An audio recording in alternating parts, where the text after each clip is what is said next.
So in this video, I'll look at different IK rigs. So I've added into VTool templates an example for IK arm. And then, so it shows four different types of IK arm in Vetala. And then in my VTool code, I've made some updates to be able to make it run more smoothly. They're not in a release yet, so in order to get this, you need to download the zip of the current code. And then same for VTool templates, you need to download, whoops, not in here, over here.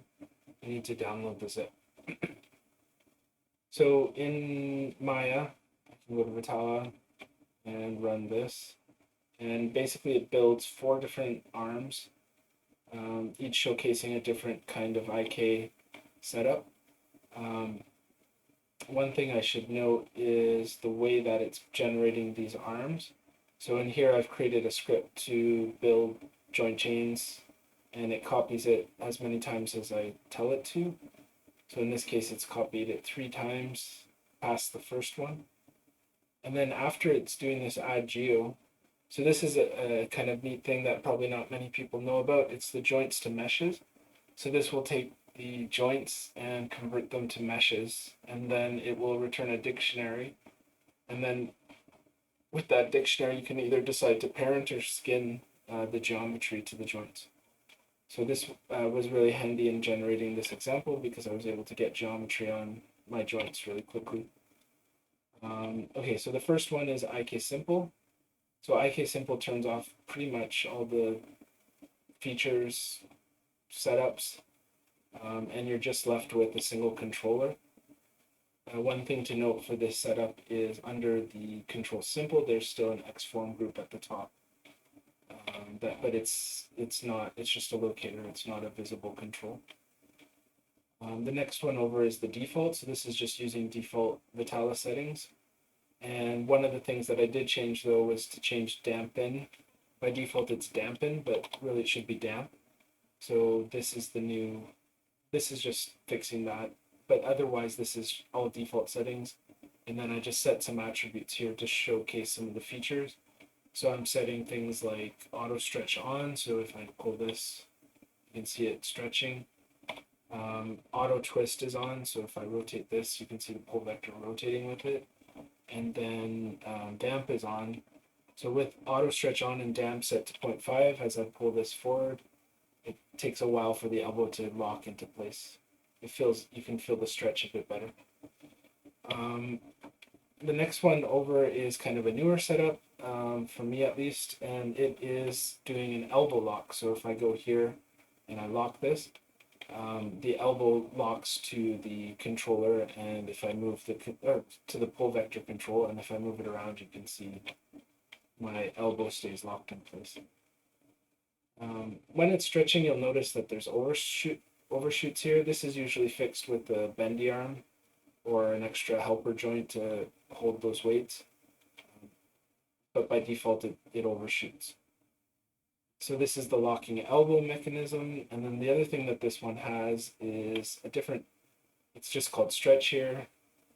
And then there's this nudge. So if I set nudge on, first I have to stretch it and I have to turn elbow lock off.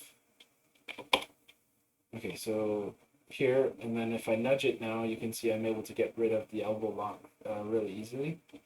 And I don't think nudge works at default. Yes, it does.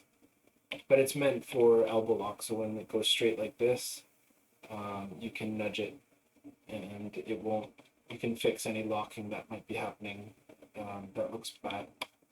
Elbow lock is when you pull this and you can see it looks like it's snapping into place. So then if it gets into a snap position, you can just nudge it a little and then it will transition better between that and there. Less of a lock. So the last setup here is it also has the elbow lock, but then it has the soft added to it. In this case, the stretch needs to be turned off in order for soft to work. So if I pull this out, you can see that it's very soft coming into that pose.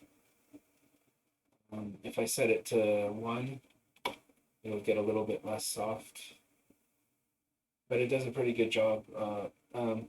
One note for that is the arm needs to be built at a 45 or at some angle for it to have something to be able to calculate going soft into. I don't, it might not be too visible in this YouTube video either, but if I go here, say, and right now it's in a bit of a soft, if I turn that to 0, you'll see it goes straight. So the soft is helping it to stay a little bit bent as it gets into the straight line. So these are 4 different types of IK that are in Vetala, and I just wanted to showcase it because probably not a lot of people are aware of these different setups. And the elbow lock is using this set stretch type, and then I have rig.set stretch type to lock elbow, and then IK elbow lock soft is using stretch type lock elbow soft. And basically this is actually just 2, I think. If I check my autocomplete, it says equals 2, and if I go here and check my autocomplete, it says equals 1. So these are just integers that are setting the stretch type. And then, so that's about it that I wanted to show for this video.